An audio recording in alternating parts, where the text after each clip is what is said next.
उसका चिन्ह पिता पुत्र पवित्र आत्मा के नाम पर आमीन।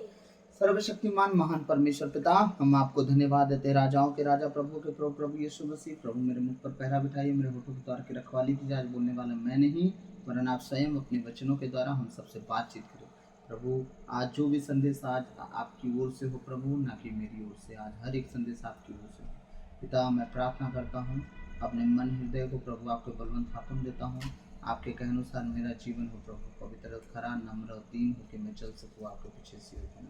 प्रभु मैं आपको भावता योग अपने आप को अर्पित कर सकूँ इस योग में। सारी बातों को आपके चरणों में रखते हुए प्रार्थना विनती यीशु के नाम से बापता आपसे मांगता हूँ। मेरी ज़बान को, गले को, होठों को मिसा कीजिए। यह प्रार्थना यीशु के नाम मांगता हूँ, आमीन। आज हम देखेंगे प्रेरित चरित्र अध्याय 13 पद संख्या 1 से लेकर 3 तक। हालेलुया। प्रेरित चरित्र अध्याय 13 पद संख्या 1 से 3। पेज नंबर आप लोग ढूंढ लीजिए, मत्ती मार्कुस लूकास यूहन्ना, इसके बाद प्रेरित चरित्र 13 अध्याय 1 से 3 यही वचन है। अब आप ढूंढिए, फिर हम पढ़ेंगे। हालेलुया। पेज नंबर 203 में मिलेगा आप लोग को। अब मैं आप लोग को वचन पढ़ के सुनाऊंगा। आज का वचन बड़े ध्यान से सुनिए। और आज का वचन उन व्यक्तियों के लिए है जो आगे बढ़ना चाहते हैं। आज का वचन उन व्यक्तियों के लिए है जो दुआ करना चाहते हैं दूसरों के लिए। आज के वचन असल में उन लोगों के लिए जो सेवा करना चाहते हैं, कलीसियाई सेवा, जो प्रभु की इच्छा के अनुसार आगे बढ़ के जीवन जीना चाहते हैं, अगुवाई करना चाहते हैं, जो अगुवा बनना चाहते हैं। सच पूछिए तो आज उसी रिलेटिव में छोटा सा संदेश दूंगा कि आखिर ये चीजें होती कहाँ से हैं। हर एक सिस्टम है, हर एक चीज का एक सिस्टम है। आज सिस्टम के अनुसार जब हम चलेंगे तभी आगे बढ़ पाएंगे। हालेलुया। तो वचन कह रहा है बरनबास और साउल की नियुक्ति। ठीक है, बरनबास और साउल की नियुक्ति। मैं 24 और 25 पढ़ के 1 से 3 पढ़ूंगा। तो ये पूरा मैं इस इस हेडलाइन को ही पढ़ दे रहा हूँ। ईश्वर का वचन बढ़ता और फैलता गया। बरनबास और साउल अपना सेवा कार्य पूरा कर यरूशलेम से लौटे और अपने साथ यूहन्ना को ले आए, जो मार्कुस कहलाता था। हालेलुया। तो ये क्या चल रहा है? यही साउल है जो यही पौलुस है जो साउल कहलाता है। ठीक है, अब ये अपना सेवा कार्य करके आगे बढ़ रहे हैं। और ये कौन सा सेवा कार्य कर रहे थे? यीशु मसीह का प्रचार प्रसार। ठीक, एक दिन विरोधी थे, अब सेवक हो गए। ये हुए कैसे? ऐसे ही हवाबाजी में हो गए? नहीं, यीशु मसीह ने खुद उसे उलट फेर कर दिया ताकि वो घुटनों पे आए। आज जो घुटनों पे नहीं आते हैं वो सेवक नहीं बन पा रहे हैं। लेकिन साउल घुटनों पे आया, 3 दिन 3 रात ना कुछ खाया, जहाँ गया दमिश्क वहीं पड़ा रहा, सीधी गली के नाम पे। हाँ, इसके बाद स्टेफनुस, क्या नाम था उनका? नाम हनन्या। सॉरी, हाँ, गुड जॉब बेटा। हनन्या पहुंचे उनके लिए लेहन किए, उनकी आंखें खुल गई। अब वो क्या बन गए? प्रभु के सेवक बन गए। समझिएगा, तो सारी बातों को समझ के चलिए। हाँ, मेरे से ज्यादा तो श्री को कैरेक्टर नाम याद रहते हैं ना श्री। हाँ, तो देखिए कितना काम में आया। अभी एंड टाइम पे सब लोग सुनते बोलते इनको तो नामों याद नहीं है। देखिए श्री आप कितना काम में आई आज, बढ़िया टाइम पे बता दी। उनका नाम हनन्या था। अभी मैं सोचता, थोड़ी देर लगाता, तब याद आता मेरे को, है ना। अंताकिया की कलीसिया में कई नबी और शिक्षक थे। कितने लोग? 1-2 जन। अंताकिया की कलीसिया में न जाने कितने नबी, भविष्यवक्ता और शिक्षक, मतलब प्रेरित लोग, प्रचारक लोग, सिखाने वाले, बहुत सारे लोग थे। बहुत सारे लोग। चुनाव का दिन है, बहुत लोग होंगे दुनिया में, लेकिन चुनाव का दिन है। बहुत लोग होंगे शिक्षक, पर चुनाव का दिन है। बहुत लोग होंगे भविष्यवक्ता, पर चुनाव का दिन है। चलते सब है, आगे बढ़ पाते हैं। आज बहुत लोग उठे कलीसियाओं में, बहुत लोग बहुत अपना अपना दिखाए दम बराबर। ठीक, लेकिन धीरे धीरे गायब। चुनाव होना चाहिए, चुनाव परमेश्वर का। और चुनाव होता कहाँ से? आपकी तैयारी से। चुनाव अपने से नहीं हो सकता। परमेश्वर अगर चुनाव करता है तो याद रखिएगा, लोग सोए रहे हैं, वो चुनाव नहीं कर सकता। वो चुनेगा, उठाएगा, ऊंचा करेगा, लेकिन जब आप पढ़ना ही नहीं चाहोगे, एक दिन आपको वो छोड़ देगा। अगर आपको लगता है नहीं वो हमें चुना है तो इस्तेमाल करेगा, चाहे हम सोए चाहे जागे। फिर दुनिया में बहुत लोग चुने गए थे, तो कैसे बैक हो गए? वो बुलाए गए तो बहुत है, चुने गए थोड़े हैं। और जो चुना गया है वो बिखरेगा नहीं, और जब बिखर गया तो बुलाया गया था, चुना गया नहीं। चुना कर गया होगा ना तो परमेश्वर उसे इस्तेमाल कर ही लेगा, क्योंकि वो अपने प्रभु की इच्छा पर चलेगा। ठीक है, अगर चुना गया है तो। हालेलुया। अंताकिया की कलीसिया में कई नबी और शिक्षक थे, जैसे बरनबास, ठीक, सिमेयोन जो नीगेर कहलाता है, लुकियुस कुरेनी, राजा हेरोद का दूध भाई, मनाहेम, कौन? राजा हेरोद का दूध भाई। दूध भाई मतलब सगा भाई, वही होता है ना, दूध भाई का मतलब सगा भाई। सोचिए, वही राजा हेरोदेस यीशु मसीह को क्रूस पर चढ़वा दिया। हाँ, यही राजा हेरोद का भाई यीशु मसीह का प्रचारक बन गया। कुछ समझ में आ रहा है कितनी बड़ी ये बात है? इधर राजा हेरोद, वही राजा हेरोद है जो परमेश्वर को क्रूस पर चढ़ाने के लिए अपना हाथ लगाया। यहाँ दूध भाई उसका प्रभु का सेवक बन गया। यही यहूदी पेतरुस का प्रचार सुन के मते बदल दिए। आज यहूदियों को बदल के दिखा दे कोई। उस दिन 5-5 हजार लोग एक साथ यीशु मसीह के पीछे हो लेते थे पेतरुस के प्रचार में। सोचिए, यहाँ तक कि राजा का भाई तक अपना पद, सब राजा का भाई है तो उसका पद नहीं होगा, सब छोड़ दिया, यीशु मसीह के पीछे हो लिया। कार्यों को तो देख के विश्वास कर लो, हैं? राजा हेरोद का भाई विश्वास कर लिया। क्या कह रहा है प्रभु का वचन? कुरेनी, राजा हेरोद का दूध भाई, मानाहेन और साउल, इतने लोगों की संख्या है। ठीक है, वे किसी दिन उपवास करते हुए प्रभु की उपासना कर ही रहे थे। क्या करते हुए? उपवास। ध्यान से सुनो। और क्या कर रहे थे? प्रभु की उपासना। उपासना मीन्स, उपासना का मतलब, उपवास का मतलब तो खाना ना खाना, ठीक। उपासना का मतलब भजन करना, स्तुति करना, गीतों को गाना, वचन को पढ़ना, संगति करना। है संगति में उपवास सहित प्रार्थना कर रहे थे, ठीक। उपासना में लगे हुए थे, उपवास सहित, बिना उपवास के नहीं थे। उपवास करके प्रार्थना करने का फायदा बताऊं? आपकी इच्छाएं आपको नहीं मारती हैं, आपकी लालसाएं आपको नहीं मारती हैं, व्यभिचार के थॉट कम आते हैं। जो जवान है सोचते हैं कि भाई हमें व्यभिचार के थॉट बहुत आते हैं, हम कैसे उपवास करें, कि क्या करें। आप जब शरीर मांग रहे, जो आप दिए जा रहे हो, तो व्यभिचार भी तो मांगेगा ना, ठीक। अगर आप उपवास में आ जाओगे, शरीर क्या होगा? खाना सिर्फ खोजेगा, बाकी चीजें खोजना बंद करता है, क्योंकि शरीर को सबसे ज्यादा जरूरत भोजन की होती है। जब आप भोजन ही देना बंद कर दोगे तो दूसरी चीजों पर आपका मन नहीं लगाएगा। वो आपको कहेगा तू उपवास है, मुझे भोजन दे। तू उपवास है मतलब वो गलती से आपको बता भी देगा कि आप उपवास हो, और बोलेगा कि भोजन चाहिए, और आप कहोगे भोजन दूंगा नहीं, उपवास हूँ, धन्यवाद तू बता दिया, प्रभु की स्तुति करना है। तो आप उपवास रह के जितना प्रभु के करीब जा सकते हो, आप पेट भर खा के नहीं जा सकते, इसकी गारंटी मैं लेता हूँ। अगर कोई कह दे कि आप बिना उपवास से आप प्रभु के करीब जा सकते हैं, तो मैं ना, मतलब 99% लोगों को मैं कहूँगा आप झूठे हो। 1% शायद हो सके सही हो। क्यों? क्योंकि वो प्रभु का अनुभव कर चुका है, लेकिन बिना उपवास के नहीं किया होगा। जब यीशु मसीह अपने बाप से मिलने के लिए उपवासे रहा करते थे, 40 दिन 40 रात। हाँ, मूसा परमेश्वर से मिलने के लिए 40 दिन 40 रात रहा। यार मुझे ना ज़्यादा एडवाइस ना दो आप, ना मैं दूँ तो ज़्यादा बेटर है, क्योंकि हम बाइबल पढ़े लिखे लोग हैं। अगर बाइबल हम पढ़े हैं, ठीक है, जब बाइबल पढ़े हैं तो इतना ज्ञान ना आपको मैं दूं ना मुझे आप दो, आप इतना जान लो कि उपवास कितनी जरूरत है। अगर आगे बढ़ना है तो दिन में आप काम करते हो, नहीं कर सकते उपवास, कोई बात नहीं, रात में करो। रात को आप 4 बजे से पहले खाना खा लो। शाम का 4 बजे से पहले खाना खाओगे, 3:30 बजे 3 बजे आप खाना खाओगे, पेट भर खाओ, कोई दिक्कत नहीं है।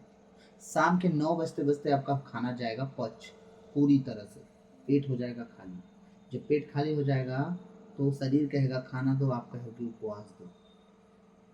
अब हम प्रार्थना में जाएंगे। मैं सच कहता हूँ, आप अगर 10 बजे सो जाते हो, 12 बजे से पहले नींद नहीं आएगी, 2 घंटा आप दुआ कर पाओगे। इसी तरह दुआ का लाइफ बढ़ जाएगा। हालेलुया। तो कौन कौन थे? जैसे बरनबास, सिमेयोन जो निगेर कहलाता है 2, और लुकियुस 3, कुरेनी 4, राजा हेरोद का दूध भाई मनाहेम 5, और साउल। ये इतने जन थे, 6 जन। ठीक है, 5-6 जन मिलके प्रभु की एक जुट होके, एक मन चित्त होके उपवास और प्रार्थना में लगे हुए थे। इसका मतलब हमें ना हमेशा अकेले रहने से अच्छा जीवित कलीसियाओं में जाना चाहिए। उन कलीसियाओं में जाना चाहिए जहाँ बढ़ चढ़ के दुआएं होती हैं, आपके लेवल से बाहर, आपकी सोच से परे। जब वहाँ आप खड़े होगे ना, तब आपके लेवल की दुआ प्रार्थना मिलती है। कभी कभी तो मतलब मैं नहीं कह रहा हूँ कि कोई बुरा है कोई सही है, कभी कभी मैं सोचता हूँ कि मैं कहाँ जाऊँ दुआ करने की, मुझे कोई दे। मैं उस लेवल पे जाना चाहता हूँ कि मैं जिस तरह दुआ करवाता हूँ 2 घंटा 2.5 घंटा बिना रुके, मैं चाहता हूँ कि 5 घंटा कोई बिना रुके आराधना करवाए, तब मैं बैठूँ, मजा आए। हाँ, तो मुझे तो और ऊंचा आराधना वाले लेवल पे जाना चाहिए, लेकिन मिलता ही नहीं वो जगह, तो मैं जाऊँ कहाँ। इसीलिए मैं अपने प्रभु के साथ धीरे धीरे एक एक सीढ़ी चढ़ने की कोशिश में लगा हूँ। हालेलुया। हाँ, अब ये लोग क्या कर रहे थे? एक मन चित्त होकर प्रभु की उपासना प्रार्थना में लगे हुए थे। ठीक, अब देखिए, अगर ये लोग एक चित्त एक मन होकर उपवास प्रार्थना में लगे थे, तो इनके नाम भी ऊंचे हो गए पूरी बाइबल में। बरनबास बहुत काम किया। साउल जैसा तो कोई योद्धा था ही नहीं नया विधान में। साउल जैसा योद्धा नया विधान में कोई था? हाँ, हमारे यीशु मसीह फेल कर गए अपने सुसमाचार को लेके। वही साउल जिसको पौलुस हम बोलते हैं।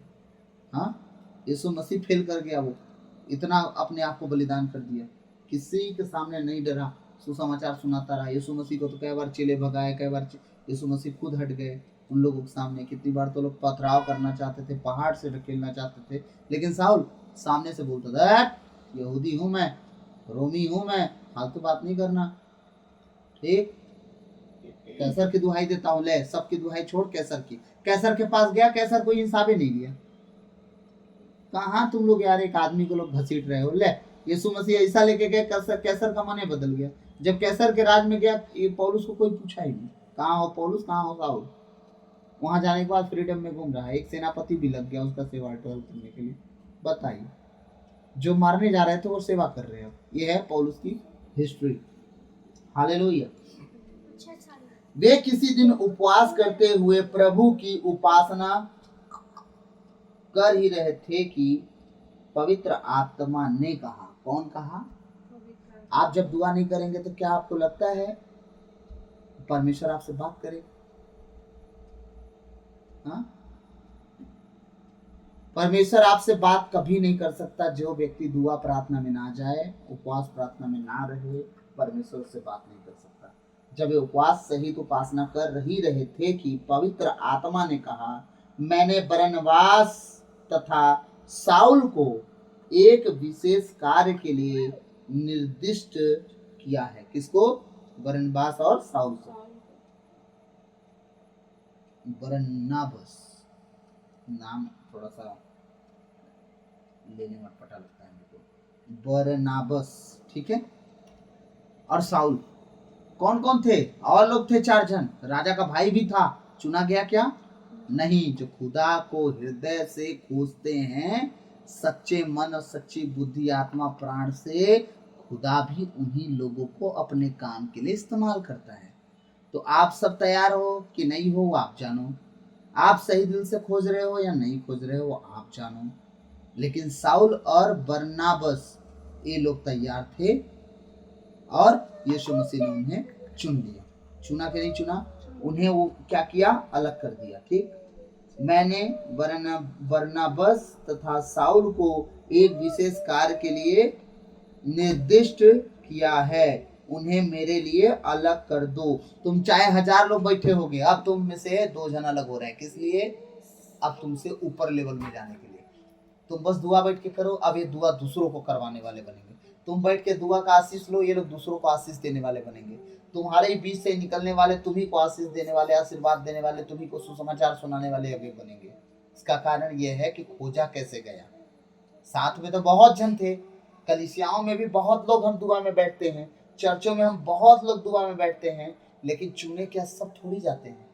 उन्हीं में से कोई कोई चुने जाते हैं और फिर वही लोगों से आशीष दिलवाता है परमेश्वर। अब इनमें से 6 जन बैठे, 6 में से 4 को छोड़ के 2 जन को उठाया। अब ये ब्लेसिंग का कारण बनने वाले हैं आने वाले दिनों में। सुसमाचार अपने लोगों को सुनाने के लिए, कलीसिया को आगे बढ़ाने के लिए। और फिर साउल 1 कुरिन्थी 14:2 में कहता है, जो परिचित भाषा में बातें करता है वो अपनी उन्नति करता है। फिर वही 14 अध्याय का 18 वचन कहता है, मैं तुम सबसे ज्यादा कोई भाषा में बातें किया हूँ। सबसे ज्यादा चर्च बनाने वाला, स्थापित करने वाला कलीसियाओं को पौलुस था। इन सब बातों को समझिए। परमेश्वर ने चुना तो चुना, इसका मतलब बुलाए गए तो 4 नहीं 6 थे, चुने गए 2 ही थे, बरनाबस और साउल, जिसे हम पौलुस कहते हैं। अब जब वो चुने गए तो उनके कार्य देखिए, और जो 4 थे साथ में उनके कहीं कार्य लिखे हैं बाइबल में। इसका मतलब चुने हुए से प्रभु काम करवाता है, विश्वासी अपना काम करते हैं। विश्वासियों का काम है वो कलीसिया को इकट्ठा करें, विश्वासियों का काम है खाना पीना का मैनेज करें, विश्वासियों का काम है दरी चटाई टेंट सबका जो देखभाल करें, दुआ भी करें, ताकि वो उधर से भी ब्लेसिंग पाए, इधर से भी ब्लेसिंग पाए। सब शिक्षक नहीं है, सब भविष्यवक्ता नहीं है, सब टीचर नहीं है, सब पंच नहीं है, सब पुरोहित नहीं है, सब सिस्टर नहीं है, सबका अलग अलग काम है। 4 6 थे, बुलाए 2 ही गए। ठीक है, बुलाए गए 6 थे, चुने गए 2 ही। तो अब कलीसिया जितनी ऑनलाइन मुझे सुन रही है, क्या आप भी प्रभु के बुलाए हुओं में से बनना चाहते हैं या चुन लिए जानों में से बनना चाहते हैं? अगर आप चुन लिए जानों में से बनना चाहते हैं तो उसी चुन लिए जाने की खोज भी आपको करना पड़ेगा। यही बरनाबस और साउल जब बंदी होके कैद गए, सब लोग कोड़े खा के आ ऊ कर करके अपने दुख रोते हैं, और ये लोग हथकड़ियों में बंध के प्रभु की स्तुति कर रहे थे। सेनाओं का यहोवा हमारे अंग संग है, याकूब का परमेश्वर हमारा ऊंचा गढ़ है। ऐसे ही गा रहे होंगे, हमारे अंग संग, हमारे शरीर के संग, हमें किसी बात का कम नहीं। क्या हुआ? सारे हथकड़ियां टूट के गिरी। जिन लोगों ने उन्हें जेल में बंद किया था, अब उन्हीं लोग बपतिस्मा ले रहे हैं, घाव धो रहे हैं, सेवा कर रहे हैं। सोचिए परमेश्वर क्या कर दिया। इसका कारण क्या है? सब कुछ समझिएगा। इसका कारण ये है कि बुलाए हुओं में से तो थे, लेकिन बुलाए हुओं में से चुन लिए गए। ये ठीक है, ये ठीक है। फौज में भर्ती होने जाते हैं, सब सिलेक्शन हो जाते हैं? नहीं, जो अव्वल नंबर में दौड़ा है, रेस निकाला है, अब उसको साइड करो। अभी भी कुछ परीक्षाएं होंगी, फिर उसको भी छांटो। अभी भी कुछ परीक्षाएं, फिर उसको भी छांटो। मेडिकल लास्ट है, फिर उसको भी छांटो। परमेश्वर भी सब तरफ से साउल को छांटने के बाद पवित्र आत्मा से परिपूर्ण करके इन दोनों को विशेष काम दिया। अब इन्हें बॉर्डर पे भेजने वाला काम दे रहा है AK-47 के साथ। AK-47 हमारे पवित्र आत्मा, और विशेष काम है प्रभु का प्रचार करना। कहाँ, कब, कैसे, किसके सामने। हालेलुया। मैंने बरनाबस तथा साउल को एक विशेष कार्य के लिए निर्दिष्ट किया है, उन्हें मेरे लिए अलग कर दो। अलग। अब वो जब अगुआ बन जाएंगे तो आम लोगों के साथ उनका जीवन नहीं बीतेगा। जो कलीसिया के लोग हैं ना, वो सुसमाचार सुनाएंगे, वो आपके साथ बैठ के हठी ठिठोली करके, आपके साथ बिस्किट चाय खा के हा ही नहीं कर सकता। अगुआ का जीवन अकेले रहने वाला है, अगुआ का जीवन शांत रहने वाला है, अगुआ का जीवन सिक्योर होके रहने वाला है, ताकि वो खुदा की आवाज को कभी भी ना भूले। जब हंसी ठिठोली में घुसेगा वो परमेश्वर की आवाज सुन नहीं पाएगा, क्योंकि हंसी ठिठोली की आवाजें सुनाई देती हैं बाद में भी। जब आप दुआ में बैठेंगे तो दिन भर का मजाक कान में चलता है, उनकी बातें हा हा ही वो सब कान में चलता है। कितने टाइम लग जाते हैं प्रभु के साथ कनेक्ट होने में। इसीलिए अगुआ अपने आप को देखिएगा अलग रखता है लोगों से। बहुत मुश्किल से वो दुआ करना चाहेगा, वो ना प्रार्थना दुआ के बाद सोचेगा मैं अकेले हो जाऊं, अपने प्रभु को धन्यवाद दूं आज के सुंदर के वचन के लिए। ये होता है अगुआ का काम। हालेलुया। कह रहा है मैं अलग काम कर लेकिन इन लोग को अलग कर दो, मैं इनके लिए विशेष काम रखा हूँ। ठीक है, इसलिए उपवास तथा प्रार्थना समाप्त करने के बाद, क्या करने के बाद?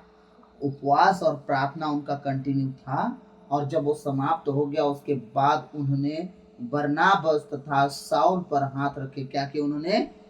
हाथ रखे। किस लिए हाथ रखे? अब उनका अगुआ कह रहा है कि तुम भी जाओ चेला बनाओ, जिस तरह मैंने तुम्हें चेला बनाया, अब चेला बना के तुम्हें विदा कर रहा हूं कि जाओ अब तुम क्या करो? कलीसिया को चेला बनाओ, उन्हें इकट्ठा करो, भवन में लाओ, परमेश्वर का सुसमाचार सुनाए, परमेश्वर का वचन सुने। क्या करो? अब उन्हें इकट्ठा करो, अब जाओ तुम सुसमाचार सुनाओ। क्या किया? उन पर उन्होंने बरनाबस तथा साउल पर हाथ रखे और उन्हें जाने की अनुमति दे दी। किस लिए अनुमति दी? ताकि वो जाएं, प्रभु का वचन प्रचार करें, उसके सुसमाचार की घोषणा करें, और लोग वचन को सुने, मन फिराएं, पश्चाताप करें, प्रभु के राज की ओर लौट आए, वो बचे, उनका घराना बचाया जाए। इसलिए साउल को, बरनाबस को चुना गया, उनके सर पे हाथ रख के उन्हें कहा गया, अभिषेक को ग्रहण करो, जो मुझ में है मैं तुम्हें भी पाठ करता हूँ। जिस तरह परमेश्वर ने मूसा को खड़ा किया और 70 पुरनियों के अंदर समवा दिया और सब नबूवत करना शुरू कर दिए थे, फिर दोबारा नबूवत नहीं किए वो लोग। लेकिन अब का कहानी कुछ और है। अब परमेश्वर कह रहे हैं कि तुम जब ले हैंड करना तो जो शब्द तुम बोलोगे उनके ऊपर जाएगा। अगर तुम कहते हो कि प्रभु मेरे अंदर से पार्टीशन कर, मतलब जो आत्मा मेरे अंदर है वही आत्मा अब इनके अंदर भी दे, यही सीरियसनेस, यही तेरा खोजी हो जिस तरह मैं हूं, तो परमेश्वर फिर वो भार के साथ आपसे आशा भी करेगा कि मेरा अगुआ जो बोला है तेरे लिए, जिसे मैं ठहराया अपना दास, तेरे लिए जो बोला है तू उसे करने के लिए तत्पर रह। उसने कहा कि मेरे अंदर की आत्मा तेरे अंदर जाए, तो मैं तुझे तब तक नहीं दे सकता हूं जब तक तू उसकी तरह जीवन जीने की कोशिश नहीं करता। जिस दिन तू उसकी तरह जीवन जीने की कोशिश करेगा, तू मेरे कार्य के लिए, जिस तरह वो भूखा प्यासा रहता है तू रहेगा, जिस तरह वो भागते रहता है कि मैं प्रभु का वचन कहाँ जाके सुनाऊं, जिस तरह वो मेरे सब वचनों को सुनाने के लिए कभी आगे पीछे नहीं होता, दुआ प्रार्थना के लिए नहीं सोचता, अगर तू भी ऐसा सोचता है तो फिर ये ब्लेसिंग तेरी है। और तू सोचता है कि सामने वाला आशीष दे के चला गया, अब तो हम बल्ले बल्ले हो गए, अब तो हमारे लिए आशीष मिली जाएगी। भैया के अंदर जो है, ब्रदर के अंदर जो है, फादर के अंदर जो है, पास्टर के अंदर जो है, हाँ, वो तो मेरे अंदर भी होगी, मेरे अंदर भी होगी। ठीक है, जब ये सोच के आप चलते हो तो वो आप सोचते ही रहते हो, पर वो कभी मिलती है? मिल नहीं पाती। कारण क्या है? वो जिस तरह जीवन जिया आप नहीं जीवन जिए। उसकी रात, कितनी रातें उस सुकून से सो सकता था, लेकिन अपने प्रभु के साथ आंख मल मल के, मुंह धो धो के, हाँ, किस तरह वो जगा होगा, किस तरह रात काटा होगा, तब वो आशीष पाया। आप सोचते हो मैं 24 घंटा में 12 घंटा सूत के बिता दूं और आशीष उतनी मिल जाए। ऐसे आशीषें नहीं मिलती। आपको अपने अगुआ से पूछना होगा कि बोलिए मुझे क्या करना चाहिए कि मैं आगे बढ़ूं। जब अगुआ आपको सिखाए कि नहीं बेटा ये काम कर, तो आप करके देखो, क्योंकि वो अपना अनुभव शेयर कर रहा है। जिस तरह प्रभु के करीब गया है, आपको भी वही शिक्षा दे रहा है कि आप करीब जाओ। और जब आप उस अनुभव को एक्सपीरियंस, ये नहीं है कि 2 दिन आप अनुभव किए तो हाँ प्रभु आके बात कर देगा, ए साल तू मुझे क्यों सताता है, मूसा मूसा मैं जो हूँ सो हूँ, ऐसे बात नहीं करने वाला वो। आपको अनुभव शेयर करने के लिए, परमेश्वर से पाने के लिए, उसको जानने के लिए अपना समय बिना सोचे गंवाना पड़ेगा उसके पीछे। उसकी जब इच्छा होगी आपसे बात करेगा, नहीं करेगा तो क्या कर लोगे तुम? कुछ कर लोगे तो करके दिखा दो, और नहीं कर लोगे शांति से उसके पीछे चलो, और नहीं चल सकते तो उसे दोष मत देना। हमने कभी शर्त नहीं कहा कि प्रभु तू मुझे मिलेगा तब तेरे साथ में रात रात दिन दिन तेरे खोजी बना रहूंगा। प्रभु तू दे ना दे, तेरी इच्छा पूरी हो। मैं जानता हूँ तेरे ढूंढने वाले कभी लज्जित नहीं होते, तू उन्हें जरूर भरपूरी से देता है। प्रभु ने मुझे दिया, बड़ी बड़ी गवाहियां हैं जीवन में। परमेश्वर इतनी बड़ी बड़ी गवाही दिया कि मैं एक तुच्छ व्यक्ति क्या समझता कि गवाहियां क्या होती। मैं तो छुप के चर्चों में बैठने वाला लड़का है, अपने फादर जी के डर से छुप के बैठता था ताकि मेरे को निवेदन बोलने के लिए ना बोल देने। मैं क्या बोलूंगा निवेदन के नाम पे? हाँ, ये सब बातें टेंशन होती थी, बहुत टेंशन। हाँ, उस दिन एक बहन मिली हमारी, बोलती है भाई का एक ही बात याद है, कितने साल बाद हम लोग मिले, 8-9 साल बाद, है ना, 6 साल 7 साल बाद। बोलती एक ही बात याद है, फादर जी से पूछता था भाई, फादर जी बहुत खाना खाने का मन करे तो क्या करना चाहिए ताकि हम उपवास प्रार्थना करें, क्योंकि ना उपवास हो नहीं पाता है। मैं वही आदमी था जो उपवास नहीं कर पाता था। है सब 365 दिन का उपवास करते हैं, मैं लगातार 24 महीना का उपवास कर डाला है, 2-2 साल का उपवास। और एक टाइम था कि मैं उपवास एक टाइम नहीं रह पाता था, उल्टी लगने लगता था खाली पेट। मेरा जीवन ये था, क्योंकि शरीर के वश में था। जब आत्मा के वश में आया, कैठ 40 बीत गए मुझे ही नहीं पता। मैं कभी गिन के उपवास ही नहीं किया कि मैं कै दिन का करूंगा उपवास। ये परमेश्वर ही बल देता है, अपने से हम बल नहीं ला सकते। तब परमेश्वर फिर अपनी ब्लेसिंग रिलीज करता है, क्योंकि आपने शर्त रख के परमेश्वर के पीछे नहीं चला, बस आपने यूं ही चल दिया कि प्रभु तू संभाल लेना। फिर वो संभाल भी लेता है, बचा भी लेता है और चला भी देता है। आज ये खोटा सिक्का तेरा, हालेलुया, ये खोटा सिक्का तेरा सरेआम चल रहा है। दुनिया का खोटा सिक्का बना था मैं, आज सरेआम चल रहा हूँ। छुप छुप के नहीं जी रहा हूँ, एक दिन छुप छुप के जीता था। लोग मुझे देखे ना, लोग मुझे देखेंगे तो क्या बोलेंगे, फलाना क्या बोलेगा, ठिकाना क्या बोलेगा। खोटा सिक्का बना था, जान गए थे लोग कि फलाना इसे कर दिया है, वैसे कर दिया है, हाँ इसके सारे कर्म कांड हम जानते हैं। छुप छुप के जीता था, लेकिन अब सरेआम परमेश्वर खड़ा कर दिया मुझे। अब किसी बात की चिंता नहीं, मुझे कौन क्या बोलता है। प्रभु के बेटे बेटी इतने हैं, सब मेरे परिवार के लोग बन गए। अब मुझे ना अपने परिवार, जो बीते दिनों में मेरा खुद का जन्म घर परिवार है, उनकी कोई चिंता मुझे नहीं। परमेश्वर इतना परिवार दिया, इसीलिए परमेश्वर इस खोटे सिक्के को चमकाया, इसी बात की खुशी है। तो मैं आप सबसे विनती करता हूँ, अगर आपको भी लगता है आप खोटे सिक्के हैं, दुनिया बहुत ठोकर मारी है, मैं सच कहता हूँ, आ जाओ घुटनों पे, अपना शिथिल घुटना लेके परमेश्वर के सामने उपस्थित हो जाओ बिना शर्तों के। आप बुलाए गए हो, लेकिन चुने हुए कब हो जाओगे आपको पता तक नहीं चलेगा। जिस दिन आप चुने हुए हो जाओगे, आपको खुद समझ में आ जाएगा कि आपके बोल देने से बड़े काम होंगे। आपको बहुत लंबी दुआ भी नहीं करना पड़ेगा, फिर आप जान जाओगे चुना हुआ हूँ मैं, अब मुझे सेवा करनी है। सेवकाई अगर किसी को करने की लालसा है, तो जब आपके चर्चों में, आपके मोहल्लों में कोई दुआ प्रार्थना का सभा हो, तो आपकी जवाबदारी बनती है कि आप अपने लोगों को, आसपास के गांव पड़ोस के लोगों को एक बार सूचना देने के नाम पे घर से निकले कि नहीं प्रार्थना होने वाला है, हमें जाना चाहिए। मैं आप लोग सबको निमंत्रण देने आया हूँ कि प्रभु के भवन में चलिए, आपके जीवन में बहुत कुछ बदलेगा, प्रभु ब्लेस करेगा। हाँ, ये बातें आपकी उनके जीवन में बड़ी काम कर जाएंगी। प्रचारक तो बाद में आकर प्रचार करेगा, पहले तो प्रचार आप करके उसके जीवन को बदल देंगे। आमीन। तो प्रभु आप सबको बहुत ब्लेस करे, और मैं आशा करता हूँ आज की बात आपको समझ में आई होगी। अगर इसे आगे बढ़ना है तो प्रभु के चेलों की तरह उपवास सहित प्रार्थना में बैठ जाइए। परमेश्वर को जब मर्जी होगा आपको वो चुन लेगा, अपने काम में लगा देगा, चाहे वो काम कुछ भी हो। आमीन। तब प्रभु आज के वचन के द्वारा आपको हम सबको बहुतायत से आशीष दे। God bless you all. प्रभु आप सबको बचाए और आपके घर घराने को बचाए। आप सब प्रभु में एक मन एक चित्त होकर चलते रहें। आमीन। God bless you. जय यीशु।